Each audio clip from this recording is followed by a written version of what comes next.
At sa ibang balita, naglabas po ng editorial ang ilang pahayagan at media group bilang tugon sa anilay mga nakakabahalang mensahe ni President-elect Rodrigo Duterte tungkol sa media.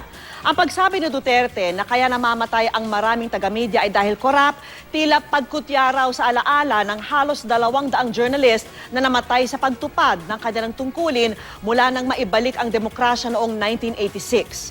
Anila, marami na nga raw ang napatay dahil sa mga expose ukol sa krimen at katiwalian, mga problemang nais mismong tapusin ni Duterte.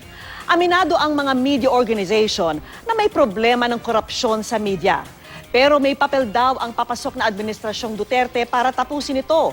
Kabilang sa mga nag-issue ng editorial ang Philippine Daily Inquirer, the Philippine Star, the Philippine Press Institute, Philippine Center for Investigative Journalism, National Union of Journalists of the Philippines at iba pa.